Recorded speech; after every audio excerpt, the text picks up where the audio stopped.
pues ya preparados aquí con la última ponente que va a desfilar por aquí, por la sala 1 de Intelcon. Luego tenemos la clausura, pero ya tenemos aquí preparada a Laura Requena. Ella es directora de inteligencia de amenazas de ciberseguridad en Latinoamérica en S21SEC y nos ha preparado una charla que, bueno, pues se nos va a hablar de la difusión de la información cuidando la confidencialidad del cliente. Quiero dar las gracias en nombre de la organización de Intelcon porque quieres estar aquí compartiendo con nosotros, así es que, bueno, para nosotros es un verdadero honor y adelante, Laura, todo tuyo.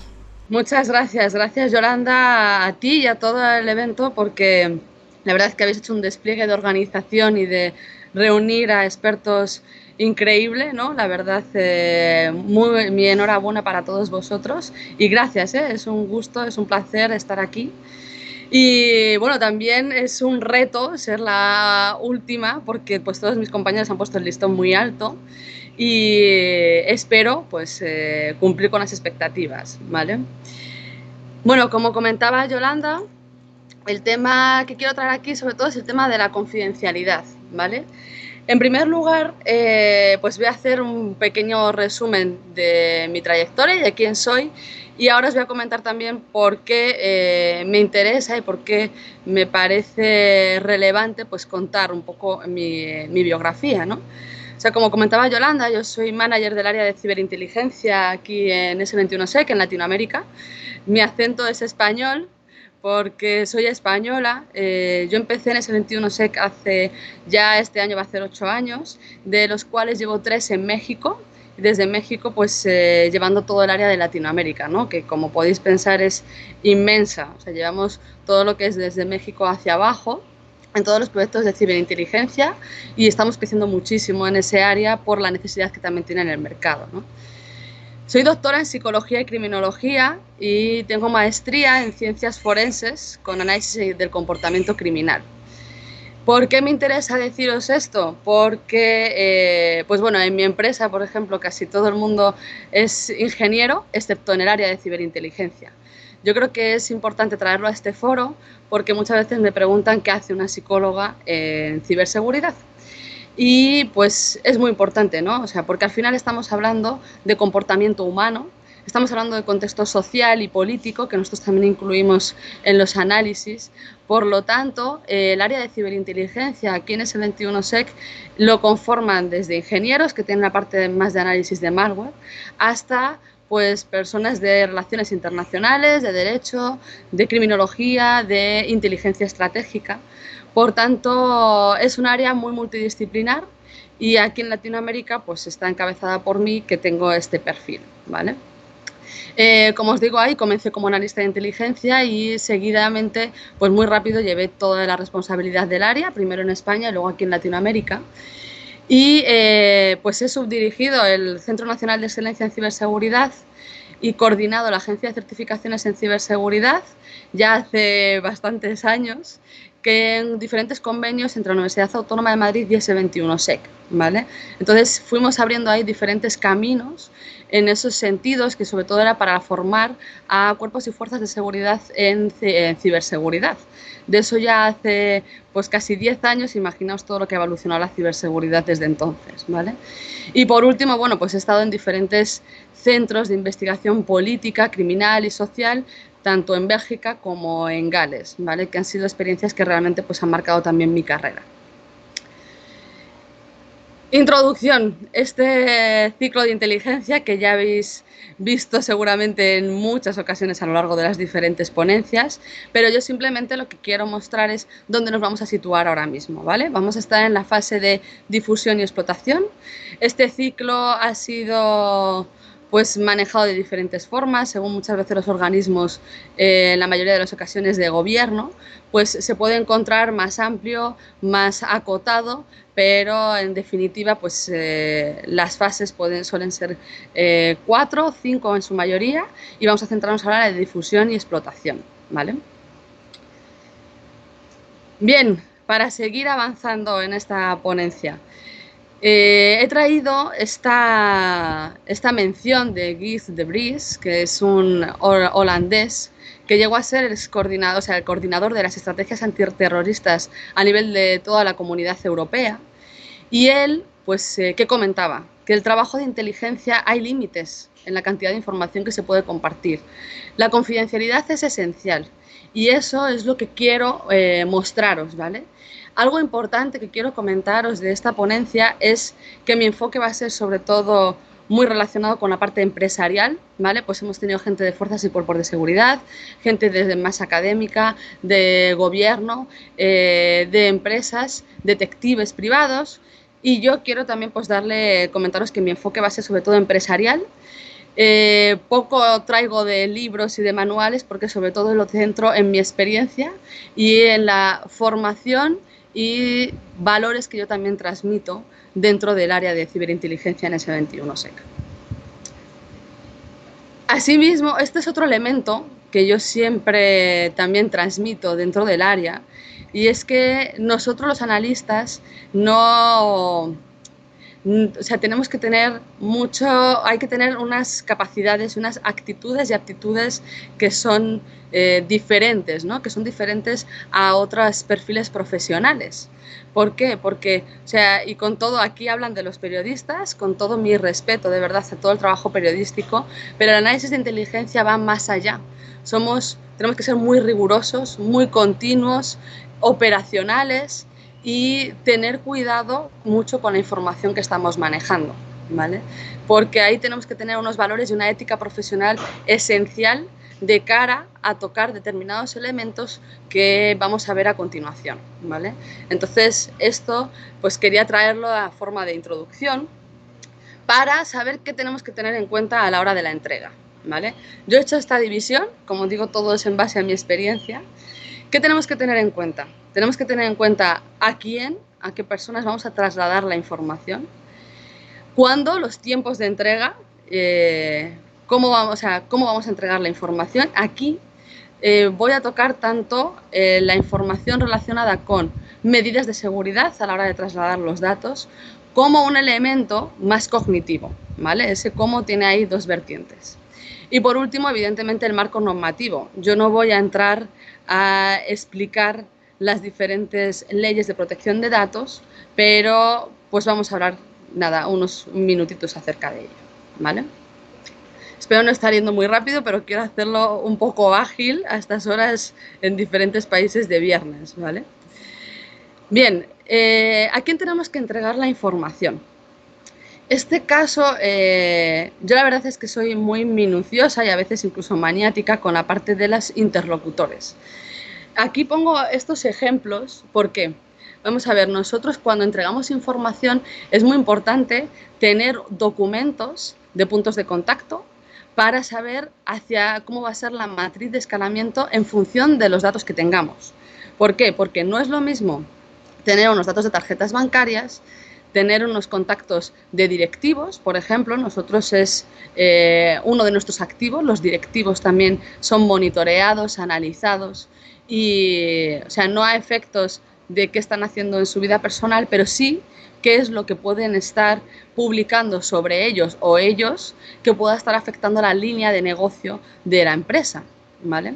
Entonces, tenemos esos dos elementos, podemos tener muchos más, por ejemplo, vulnerabilidades, información sobre IPs, tecnologías, etcétera, que no podemos tener los mismos interlocutores para unas cosas que para otras, por diferentes motivos, porque las decisiones no van a ser las mismas y porque yo no puedo estar manejando información de tarjetas bancarias, por ejemplo, con recursos humanos.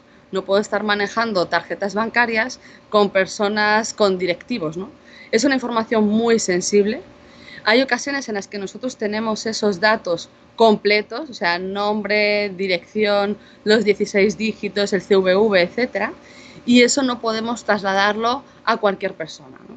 Hay veces que nos dicen algunos sujetos, yo quiero ser el interlocutor de todo, pero ahí siempre decimos que hay que tener cuidado con determinados datos, porque, como os comentaba, hay que tomar decisiones, hay que ser operativo con esta información y hay que ser muy cuidadoso con a quién estamos trasladando los datos. De ahí que los interlocutores sean esenciales, ¿vale? Perdón. Asimismo, por ejemplo, los directivos. Podemos encontrar información especialmente sensible de los directivos. Por ejemplo, hemos encontrado datos de directivos que están financiando partidos políticos. esa información no tiene por qué saberla en nuestro interlocutor más directo de la empresa, tiene que saber los recursos humanos. E incluso hay algunos interlocutores que nos dicen que no quieren saber esos datos, porque son tan sensibles, o que, por ejemplo, cuando pasó lo de Ashley Madison hace ya bastantes años, la filtración de datos de contactos, ¿no? Que había directivos que estaban metidos dentro de sitios web de contactos extramaritales, ¿no? Por tanto, nos decían, es que no quiero saberlos directamente. Así es que esa información, o sea, hay que pasarla a recursos humanos para que hablen con ese directivo en corto y ellos puedan estar manejando esa información y sepan la implicación que tiene de cara a la empresa, ¿vale? Dentro de toda la parte de interlocución, lo mismo, trasladamos información a directivos, es decir, nuestros reportes de inteligencia van hacia la dirección de una empresa. En la mayoría de los casos, no. En la mayoría de los casos, los reportes de inteligencia van hacia la gente, pues van hacia CISOs, van hacia CROs, o sea, gente de riesgo, de tecnologías de la información, de seguridad de la información, y ellos se encargan de trasladar los datos que consideren oportunos a la dirección, porque tienen que tomar determinadas decisiones, ¿vale? Y en otras ocasiones nos piden generar un reporte concreto para la dirección, pero eliminando determinados datos, porque ellos en muchas ocasiones son muy técnicos y pues no van a tener esa información para llevar a cabo las acciones más oportunas. En los medios de comunicación, esto es un tema bastante delicado, ¿no? Porque, claro, nosotros podemos estar trabajando un tema delicado o que surja un tema especialmente relevante que quieren información de expertos, ¿no? Yo ahí siempre he sido, la verdad es que muy cuidadosa, porque ahí implica un elemento que luego vamos a hablar, que es el de la confianza con nuestros clientes, transmitir confianza. Entonces, tampoco podemos negarnos a todo, ¿no? Tampoco podemos negarnos a participar como expertos en toda la información que requieran los medios de comunicación. Sin embargo, sí que podemos decidir lo que contamos y lo que no, hasta dónde entramos y dónde están los límites en los que ya podemos estar tocando información de nuestros clientes. Por ejemplo, hace unos años, cuando estábamos en temas en España, yo estaba en España, pues si hubo varios atentados en nuestro país, ahí nos querían preguntar. Pero claro, si tenemos nosotros contacto o trabajamos con fuerzas y cuerpos de seguridad, con diferentes entidades gubernamentales, pues pensad cómo ellos verían que nosotros estuviéramos dando información sobre terrorismo cuando estamos trabajando con diferentes elementos o entidades gubernamentales. No pasa nada por decir que no queremos ser la cara visible, porque somos también la cara visible de algunos proyectos. Podemos dar información en términos generales, pero hay que ser muy cuidadosos con el traslado de información a medios de comunicación. Y por último, el reporte a nuestros jefes, ¿vale? O sea, yo en mi caso dirijo el área, ¿vale? Y claro, una cosa es, yo hablo de los jefes a nivel ejecutivo. En muchos casos, pues mi director aquí en Latinoamérica, nuestros jefes en España, etcétera, no saben en qué estamos trabajando. Hay datos especialmente delicados en los que tú dices, mira, estamos trabajando en este proyecto, se están aplicando determinadas horas, pero hay datos en los que tienen que ser centrados, limitados esa información al área de inteligencia, ¿vale? En la que ni siquiera el resto de nuestros compañeros de otras áreas de la empresa conocen, ¿vale? Incluso yo muchas veces me río, pero es cierto que ni en mi familia hay veces que, pues dices, ¿en qué estás? Pues no te lo puedo decir, ¿no? Entonces es importante pues mantener todos esos niveles de confidencialidad por el elemento que luego vamos a estar tratando, ¿vale? ¿Cuándo? Los tiempos de entrega. Los tiempos de entrega son muy importantes. ¿Por qué? Porque se van a tomar decisiones. Hay que ser muy ágiles en la entrega de los datos. ¿Por qué? Porque se ha hablado también de volatilidad de la información a lo largo de las diferentes ponencias. Y efectivamente nosotros podemos estar entregando los datos que tienen caducidad. Y en ciberinteligencia esa caducidad puede ser de minutos, ¿vale? Entonces es muy importante que para luego se puedan tomar diferentes medidas, pues a lo mejor labores forenses, labores legales, etcétera, haya agilidad dentro de esa entrega de datos, ¿vale? Por eso eh, y mi equipo no me dejaría mentir, hay que ser muy, muy minucioso y muy puntual con las fechas de entrega. O sea, si tenemos fechas para entregas, hay que ser especialmente rigurosos porque nuestros clientes van a tomar una decisión. Las fechas no son aleatorias, no nos dan unas fechas porque sí, porque ahora mismo pues se les haya antojado un poco esa información, ese dato, sino porque ellos las necesitan para llevar a cabo otras actividades que se derivan de nuestra información, ¿vale? Y por último, y resumiendo lo anterior, ¿no? Considerar los tiempos para estas tomas de decisiones, que a veces no hay una fecha, pero sí que te requiere una inmediatez, porque ha surgido algo ahora, ¿no? Nosotros llevamos a cabo muchas alertas, mucho trabajo de alertamiento, que no tiene una fecha, pero tiene una inmediatez, porque acabamos de encontrar una información, tienen que saberla, hay que procesarla de manera ágil y transmitirla lo antes posible, ¿vale?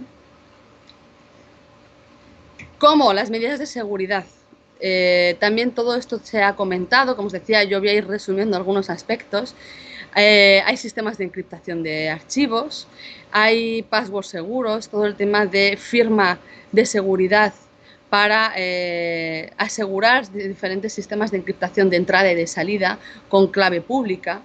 Esto es importante, son sistemas muy sencillos que se pueden instalar en nuestras compus, que los podemos instalar asociados al Outlook, y estamos permitiendo y asegurando un conjunto de medidas de seguridad. Siguiendo con el ejemplo de las tarjetas de crédito, pues imaginaos que se está mandando la información sin ningún password, sin ninguna encriptación, sin nada. Y ahora pues sabemos que toda esa información pues puede ser obtenida, ¿no? por una tercera persona con intenciones maliciosas. Es esencial salvaguardar esa confidencialidad de la información para que no haya ninguna filtración ni ninguna obtención de información por otro tipo de agentes. Y el cómo, esto que os decía también de la comprensión, aquí pues saco mi labor de psicóloga, ¿no? Porque tenemos que activar la función cognitiva. Es importante que a la hora de trasladar la información, pues la comunicación no se rompa, ¿no? O sea, que la gente sepamos que ha comprendido la información que estamos trasladando. Si no, el mensaje no va a llegar. Es la base, ¿no?, de la comunicación. Si yo os estoy hablando, si os estuviera hablando en japonés, pues no me estaríais entendiendo, entonces la comunicación estaría rota. Por tanto, es esencial que estemos transmitiendo la información de manera comprensiva, y de ahí pues estamos ligando nuevamente a los interlocutores. No es lo mismo que yo pueda estar hablando con la gente de fraude que estar hablando con el CEO de la empresa, porque el nivel de comunicación y mis mensajes tienen que ser diferentes para cada uno de ellos.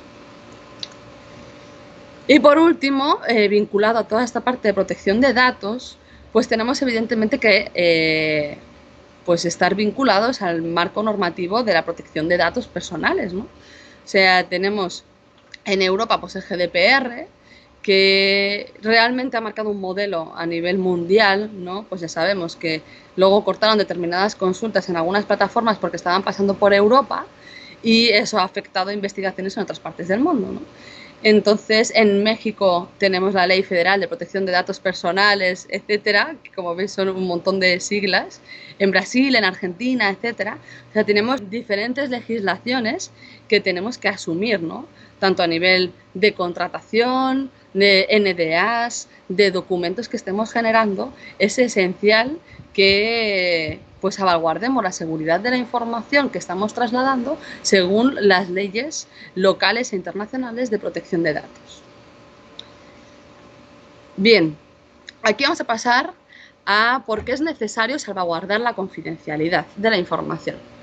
Hay algunas cosas que ya he estado tocando, pero me parecen elementos esenciales, ¿vale? Esto, como os decía, aquí hay elementos que son muy míos, que son muy de mi experiencia profesional, pero que son esenciales, ¿no?, en el manejo de la confidencialidad a nivel de ciberinteligencia. La protección. Estamos tratando con información muy sensible, o sea, excesivamente sensible en muchos casos. Estamos manejando datos personales, porque hay veces que nos piden pues investigar a un ex empleado, ¿no? Nosotros, pues evidentemente hay ex empleados que dentro del marco de la ciberseguridad pueden estar filtrando información, abrir brechas de seguridad, etc. También tenemos información de tecnologías. Pues diariamente, ¿qué pasa? Que se filtran códigos de desarrollo, se filtran tecnologías, se filtran versiones. Aquí, por ejemplo, nosotros vemos que en las oportunidades de trabajo a nivel laboral, ¿qué pasa? Que recursos humanos pues muchas veces no están tan ligados con la parte de seguridad de la información a este nivel, ¿no? Y publican ofertas de trabajo en las que están desarrollando todo el conjunto de qué tecnologías necesitan que la persona conozca para ser seleccionado en la empresa. Y claro, tú dices, oye, yo ahora mismo sé todas las vulnerabilidades de tus tecnologías para poder acceder a tu empresa y crearos un problema, ¿no? Y brechas de seguridad. Por tanto, toda esta información, como os digo, es muy importante protegerla y darle la importancia que requiere, ¿vale? Por otro lado, esto es lo que os comentaba, que para mí es muy importante, ¿no? El lazo de confianza, la ética profesional que tenemos que tener de cara a tener y transmitir confianza a nuestros clientes. Se genera un lazo muy fuerte que luego pues, se puede romper en pocos segundos porque vulneremos esa confianza, o puede ser una relación para muy a largo plazo. Yo os puedo poner aquí pues, algunos ejemplos. Por ejemplo, si nosotros hemos trabajado con proyectos de gobierno, luego vamos a otra entidad de gobierno, a mí me ha pasado de preguntarme, oye, Laura, ¿con qué entidad de gobierno has trabajado? ¿Con qué organismos de inteligencia? Y yo decir, no te lo voy a decir. Y claro, y de primeras siempre dicen, ah, ¿no me lo vas a decir? Pues voy a agarrar el teléfono y voy a preguntar dónde has trabajado. Y yo, vale, está bien. Ahí estamos transmitiendo diferentes elementos. Estamos transmitiendo a la persona que posiblemente nos contrate. Estamos transmitiendo que efectivamente nosotros, aunque nos pregunten, no vamos a dar esa respuesta porque tenemos un acuerdo de confidencialidad y por la sensibilidad de los datos. Entonces, no vamos a decirle con quién hemos trabajado en concreto o qué tipo de proyectos, etcétera. Y pues le estamos transmitiendo esa confianza de que efectivamente si nos contratan a nosotros no vamos a vulnerar esa confianza que ellos van a depositar, ¿no? Entonces, por eso decía que también es importante trasladar. Si a mí me preguntan, oye, ¿qué tipo de proyectos has hecho con X cliente? Pues digo, no te lo voy a decir, porque efectivamente estoy transmitiendo y generando esa confidencialidad. Hay veces que los clientes quieren hablar contigo y a mí me dicen algunas veces, oye, es que este cliente te ha contado demasiados detalles, ¿no? Y yo, claro, o sea, dicen a veces que es porque soy psicóloga, porque soy mujer, pero no. Yo lo que siempre traslado es porque generamos esa confianza desde el área de inteligencia en que por muy detallada y sensible que nos den esa información, no va a salir del área estricta de inteligencia que tenemos establecida, ¿vale? Y principalmente también es mucha ética profesional. No es un chisme, no vamos a hacer chisme de la información que nos cuenten de, oye, mira, de lo que me he enterado de esta empresa, porque forma parte de nuestra ética profesional. En cuanto al respeto, es respeto y empatía, ¿vale? ¿Por qué? Porque tenemos que ser muy empáticos con nuestros clientes y respetar sus datos. Si ellos consideran que hay unos datos que son especialmente sensibles, que no quieren que nadie más conozca, que se mantengan dentro de un marco especialmente de confianza y de confidencialidad, tenemos que respetar, hay que respetar su línea de negocio, hay que ser empáticos con esa línea de negocio, porque efectivamente luego sabemos que puede haber elementos que estén afectando a su reputación y por tanto esa reputación, si se vulnera, pues puede generarles un problema para el negocio especialmente amplia, más incluso que las pérdidas económicas. Por tanto, hay que tener, ya os comento, ese respeto, ¿no? Y esa empatía, porque ellos entonces también van a seguir creyendo en nosotros y vamos pues, a seguir creciendo como profesionales y a mantenernos dentro de unas líneas de ética muy importantes, ¿vale? Por empresas, por muy pequeñas que sean, hay veces que son empresas que son chiquitas, que tienen una línea de negocio muy pequeña, no importa. O sea, su información es su tesoro, es su petróleo. Por tanto, hay que tener respeto por cada uno de los elementos de su línea de negocio que tanto ellos salvaguardan y que cuidan, porque es también pues, lo que les da de comer, ¿no? A ellos y a todos los empleados de esa empresa. Algunos ejemplos, simplemente para lanzaros estas preguntas de cara a ver pues, qué haríais con vosotros, ¿no? Yo os voy a dar alguna guía de respuesta, pero me gustaría que pensarais sobre ello. Tenemos un cliente que nos hace una solicitud, ¿vale? Hacemos una investigación y encontramos información de un segundo cliente. ¿Qué haríamos en estos casos? Ahí me gustaría a vosotros que pensarais un poco, que reflexionarais acerca de qué haríamos con esa información. Esto nos pasa muchas veces, ¿no? Nos pasa en muchas ocasiones, como por ejemplo en datos que encontramos en Deep Web, de tarjetas bancarias, etc. Podemos encontrar un dump de información de miles, cientos de miles, millones de tarjetas bancarias, pero no podemos manejar esa información de cualquier forma, ¿no? O sea, por ejemplo, nosotros tenemos un dump de tarjetas bancarias y vamos a trasladar cada información que corresponda a cada uno de los clientes que tengamos asociados a ese servicio. Pero, claro, nosotros podemos encontrar ahí información de otros bancos. Lo que no se puede utilizar es esa información de, oye, mira, tengo esta información tuya, cómprame el servicio y te la mando, ¿no? Porque eso lo primero es extorsión, eso es extorsionar a la gente. Y eso, en segundo lugar, pues estaríamos vulnerando. Hay muchas, como os decía, legislaciones también de protección de información. Nosotros no podemos almacenar esa información de manera ilimitada.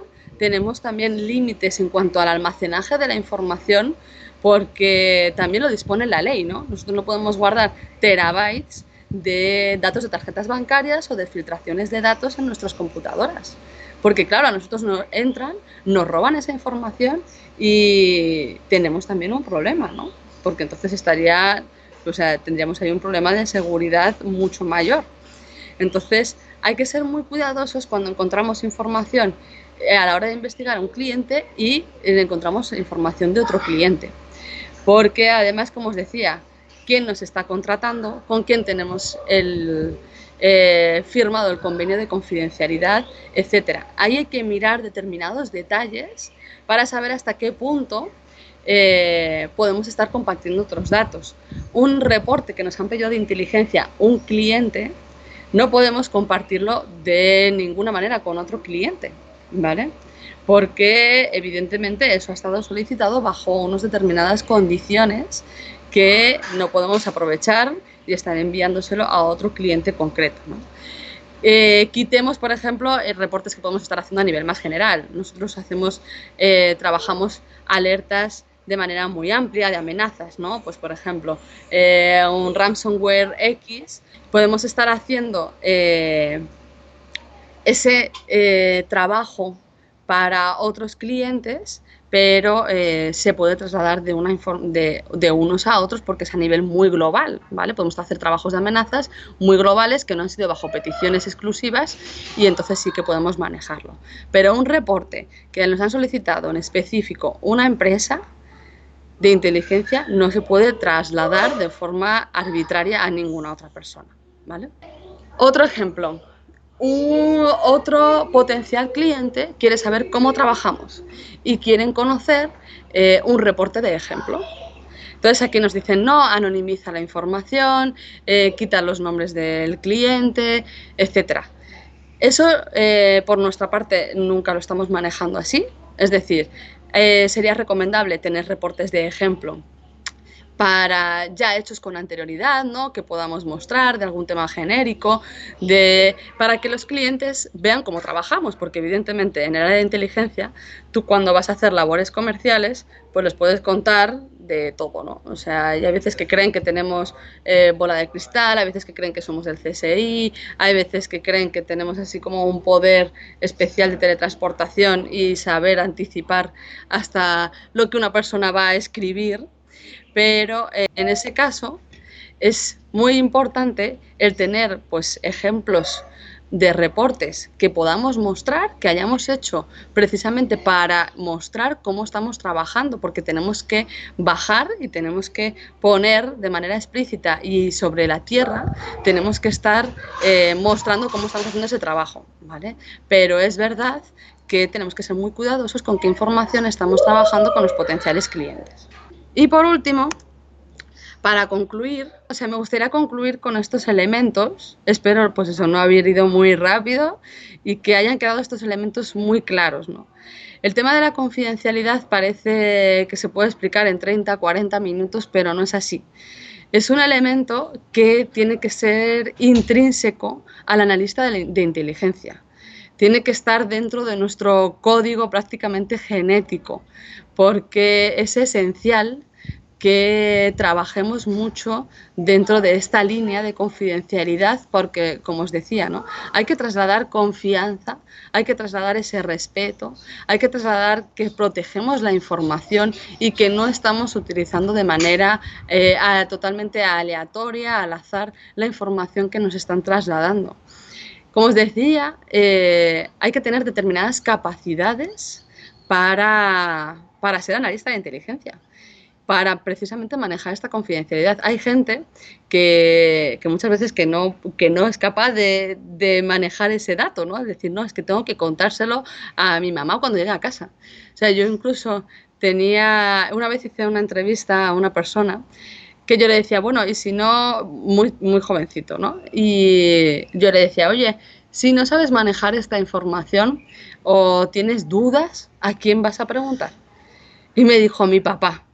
Y claro, yo dije, ay, hijo mío, todavía tenemos que trabajar muchos elementos porque no puedes preguntarle a tu papá cómo resolver una situación en la que estás dentro del trabajo. O sea, pregúntame a mí, pregunta a tu compañera que también es senior, puedes preguntar dentro de tu área de inteligencia, nosotros te ayudamos, te coacheamos, seguimos contigo, pero no podemos llegar a casa y contar pues toda la información. Como os decía, no es chisme, etcétera, y tiene que estar dentro de nuestro código. Por eso hay veces que hay gente que quiere ser analista de inteligencia y hay cosas que no pueden llegar a alcanzar, ¿vale? Y no solo por el tema de confidencialidad, sino por la capacidad analítica, ¿vale? Como os decía, el manejo correcto de este elemento presenta muchas consecuencias positivas para el negocio y para la relación con nuestros clientes. O sea, como os decía, esa capacidad que podemos tener de generar confianza a través del manejo de la confidencialidad hace que pues nos den pues más proyectos, ¿no? Que al final es bueno para todos, pero sobre todo que tengamos esa relación tan estrecha que nos vean como asesores, consultores, que podemos ir de la mano con ellos para ser sus guías en determinados aspectos en los que nosotros podemos tener unas capacidades diferentes que complementen las suyas. Entonces es muy importante fortalecer todos estos elementos, que realmente la información que nosotros manejamos no se utilice de forma pues comercial, mediática, etcétera, ¿no? Que sepamos separar lo que podemos manejar de manera mediática, lo que podemos manejar de manera comercial y lo que se tiene que quedar en un estricto contexto de confidencialidad con nuestros clientes, ¿vale? Y por último, lo que queda es, pues lo que cerraría el ciclo es la retroalimentación, ¿vale? Es muy importante que nos den retroalimentación de cómo se ha manejado el proyecto, de pues este feedback, ¿no? De, oye, ya hemos presentado los reportes, se ha manejado la investigación, estamos ya en este punto, ahora que nos den retroalimentación es esencial, ¿vale? Para efectivamente cerrar el ciclo y volver a comenzar. ¿Ok? Y por mi parte, espero, como decía, no he ido muy deprisa. A mí lo que me interesaba no era hacer una presentación extensa, sino concisa, en la que hacer mucho hincapié y relieve en estos pequeños elementos que yo creo que son esenciales en todo el ciclo de inteligencia, ¿vale? Como indico ahí, no es solo en la última fase de difusión, sino en todo el ciclo de inteligencia. Hay que salvaguardar muy bien la confidencialidad y manejar estos elementos que hemos tratado en torno a este elemento, ¿vale? Muchísimas gracias, quedo atenta a preguntas, feedback, a todo lo que estéis deseando, pues yo estoy aquí Laura, pendiente. muchísimas gracias. Has sido como corriendo. Te he dicho, tú tranquila, tranquila, que tienes tu tiempo. Hemos entrado más tarde. ¿Y hablamos No, bueno, a rápido? rápido no me gana nadie, ¿eh? Hablando Ah. rápido. Ha sido bien, pero no, pero No, lo que quería era no, dejar esos no, no es elementos. porque hayas hablado rápido, sino por si has dejado cosas de querer decir, de esto lo suprimo para avanzar. No te preocupes, ya te he dicho que tenías tu tiempo. No, no, no, no. O sea, yo creo, pues como te decía, ¿no? Que quería resaltar bien eso. No, no, no especialmente, no he dejado nada por decir. Yo creo que es esencial esos mensajes que he querido lanzar para que realmente pues la gente sea consciente y subrayar mucho la importancia de todo este elemento en todo el ciclo, ¿no? No solo en la difusión, sino en Sí, todo el no todo ciclo lo de que has dicho, o inteligencia. sea, lo de confianza y respeto. Lo de confianza es apuesta a prueba, ¿no? De que clientes te pregunten con quién has trabajado y que tú no lo digas es una apuesta a prueba, porque como tú lo has dicho, si no lo dices tampoco lo dirá cuando Sí, si llegamos a ser, ¿no? ¿No? Llegan a ser clientes vuestros, tampoco nos dirán quiénes que nosotros hemos trabajado, o sea, entonces es un poco la pescadilla que eso se muerde es. la cola, que muchos les puede crear esa suspicacia de, bueno, pues no tengo como referencias, por decirlo de alguna forma. No, el que no las tengas hace que soy Eso mejor es. profesional, ¿no? En ese sentido. Sí, muy Eso es importante. Estaban sí. preguntando antes, dice, ¿y la legitimación para investigar, el consentimiento para tratar la información? Sí, o sea, estamos hablando de que si a nosotros nos están preguntando por algunos datos especialmente sensibles que sean legítimos Ujú. estar manejando, Sí, ¿no? sí, no, claro, la legitimidad de que tú Eh, iniciar esas investigaciones de inteligencia que pues a lo mejor repercuten. Claro, o sea, nosotros, por ejemplo, las investigaciones de inteligencia están manejadas sobre todo en la base de fuentes abiertas. O sea, nosotros en estos casos nunca nos estamos metiendo dentro de una compu, no estamos haciendo ningún trabajo de manera intrusiva, no estamos haciendo seguimientos, no estamos pinchando teléfonos, etcétera, ¿no? Todo se está haciendo sobre la base de fuentes abiertas, es decir, la información está. Lo que es que estamos llegando a otras etapas, ¿no? Estamos poniendo capas de inteligencia y de ahí también que en la introducción es lo que estaba comentando, que nosotros damos más pasos que lo que estarían haciendo otros profesionales, porque estamos manejando la información de una manera mucho más minuciosa, con otro tipo de tacto, etcétera, ¿vale? Entonces, nosotros ahí dentro de la información es información que está en Deep Web, fuentes públicas, dumps de información que puedan estar alojadas en botnets, etcétera, ¿no? Pero no estamos llevando a cabo nada intrusivo en contra del sujeto, nada que esté rozando lo legal, tampoco. Entonces, solo es que hay veces que la información está ahí y la gente no está viendo esos datos o nosotros pues estás llegando a un nivel mucho más alto de análisis. Y ahí es la diferencia, ¿no? Del análisis de inteligencia, nuestra capacidad analítica. El que haya un tweet, que es lo más sencillo, que pueda haber un tweet y nosotros estamos viendo motivaciones, actores, etcétera, que al final puede estar detrás de esa información, ¿no? Anonymous. Ahora puede estar publicando Operación México y la gente dice, pues pone Operación México. Pero nosotros estamos viendo que anteriormente, hace un par de semanas, estuvieron realizando 3 ataques contra diferentes entidades gubernamentales de México. Podemos estar viendo que ese perfil de Anonymous no había estado manejando información desde hace más de 2 años, cuando se generó todo lo del sistema SPEI. Entonces, como te digo, ahí pone en ese mensaje Operación México y sin embargo nosotros estamos viendo todos los elementos que te estaba de estar comentando así, pues de una manera mucho más ágil, ¿no? Entonces, esa es la diferencia principal con lo que estamos haciendo nosotros con el manejo de los datos, pero Obviamente, nada intrusivo. con esos informes y trabajando todo, sí, respetando la ley, igual que has dicho que también acoge mucho toda la ley de protección de datos y hay que acogerse en ese terreno, también hay que acogerse en Eso. todo lo que marca la ley en el terreno de hasta dónde se puede escarbar y en qué tipo de fuentes se puede llegar a escarbar sin la intromisión en terceros. ¿Vale? Claro, y luego todo lo que os comentaba del Ah, almacenamiento sí, de la respecto a información, eso ¿no? había O sea, también una, bueno, más o menos sí, por un poco de lo que dices va relacionado. Mira, te la hago y así al hilo de lo que ibas a comentar. Dice, existen casos sí, en que el claro. cliente perdón, contraste la información que se resguarda con otras empresas, cómo evitar las fugas de información que pudieran realizar los mismos empleados, ahí ya son insiders también, pero esa información que se resguarda, lo que estabas Sí, comentando. sí. Eso efectivamente, ahí sí que, o sea, nosotros, yo muchas veces les digo, puedo estar manejando con ellos, es decir, mira, si quieres otro punto de vista, etcétera, se puede estar manejando, ¿no? Son libres de tener incluso dos, tres opiniones sobre el mismo tema. Y a nosotros muchas veces nos han dicho, oye, también quiero tu opinión, que, como os decía, somos también asesores, ¿no? Oye, Laura, nosotros hemos hecho esta lectura. ¿Tú cómo lo estás leyendo? ¿Cómo lees esta información? Porque también tienes que hacer prospectiva y también tienes que mirar hacia atrás, ¿no? En el contexto. Entonces, es normal que hay veces que con un dato muy delicado quieran hacer sus contrastes con otras empresas. Y es totalmente lícito. O sea, no estamos dentro, no todo es mío, ¿no? No todo es mío y ese negocio es mío y ese dato es mío. Yo te traslado que hay esta filtración de tarjetas. Ellos, por ejemplo, con el tema de las tarjetas, se meten dentro de su banco de datos, ven que están activas y que efectivamente tienen que estar dándole seguimiento y decirle al cliente que tienen que cambiar el plástico, ¿vale? Entonces, ahí, como os decía, en cuanto que ellos puedan cotejar información, ese documento que ellos te han contratado, te han pagado, ahora está dentro de su tejado. O sea, esa información no te pertenece a ti. Tú la has manejado para este cliente y si él quiere comprobarlo con otro proveedor, pues está libre porque ese documento ya es suyo, es su dato. Tú has analizado a su directivo, tú has analizado su tecnología, tú has analizado su filtración de datos.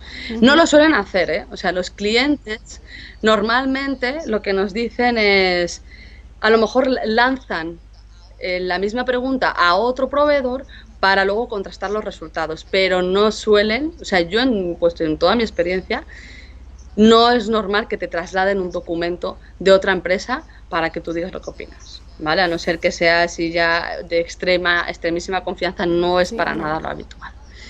Y luego, por otro lado, también tenían de los otra insiders, pregunta de cómo trabajar un poco de, los que... de los insiders. Bueno, es como también pregunta del millón. El tema de los insiders. Aquí pues la verdad es que yo, por ejemplo, he encontrado mucha diferencia. Tengo esa visión también de negocio entre Europa y Latinoamérica. En Latinoamérica el problema de los insiders es muy fuerte. Hay muchísimo fraude interno, mucho más de lo que yo he estado viendo a lo largo de mis años en España. Porque también la gente encuentra la oportunidad criminal dentro de la empresa, ¿no? Pues yo ya sé manejar esto, pues a lo mejor me meto información, la vendo, la puedo hacer brechas y tal. Entonces, ahí sí que, claro, evidentemente a nosotros nos solicitan investigaciones para complementar datos que pueda haber de insiders. Hay veces que tenemos que hacer forenses para ver si una información ha salido de una compu y pueden avalar información legal con lo que nosotros podamos estar encontrando. Hay otras ocasiones en las que son muy poco cuidadosos y publican información en redes sociales o se les ven pues a través de los diferentes clústeres de relaciones que pueden estar relacionados con personas a las que les han estado haciendo transferencias de información, ¿no? Entonces hay gente que es muy poco cuidadosa.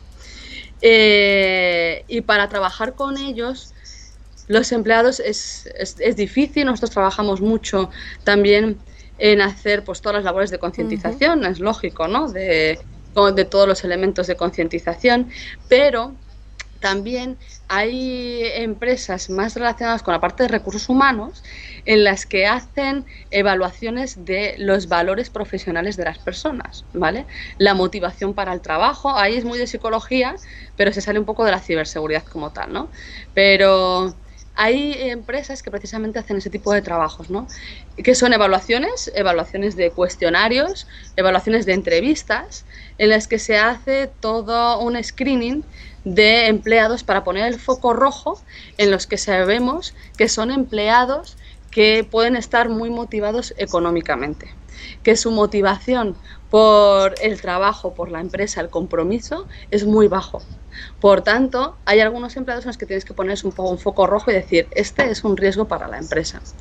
Porque si no le subo el sueldo, la posibilidad de que me haga algún juego puede ser más alto que otras personas que las ves con mayor compromiso, ¿vale? Entonces, como te decía, hay empresas en las que sí están manejando este tipo de evaluaciones, de valores y de motivación hacia el trabajo, que complementan con entrevistas para poner determinados focos rojos en empleados que puedan ser más vulnerables. Hablas de empresas y parece que con tantos departamentos y que sean siempre empresas muy grandes, pero me ha gustado mucho que en tu discurso has dejado muy claro que cualquier empresa es importante, por pequeña que sea, porque también el tejido empresarial, esas pequeñas pymes en las que has dicho, es que su información, el valor es el mismo, quiero decir, es el petróleo que tienen, sus datos es su petróleo, con lo cual puede ser una botella de petróleo pequeñita, ¿no?, de gasolina pequeña, o bidones grandes, depende del tamaño de la empresa, claro, pero se tienen que tratar con el mismo rigor una grande que pequeña, porque cuando hablas de tantos departamentos, quizá entender a mucha gente que se trabaja con esas empresas muy grandes que cuentan con muchísimo personal, pero también desde las pequeñas también. Sí. Sí, o sea, nosotros hemos tenido empresas que son a lo mejor 10, 20 personas, en la que la persona de sistemas es la misma que la de marketing, es la misma que lleva todo, ¿no? Entonces, claro, luego a efectos de seguridad de la información, tienes que explicarles cosas a lo mejor que son básicas y que dices, mira, este tema de los passwords tú no puedes tenerlos.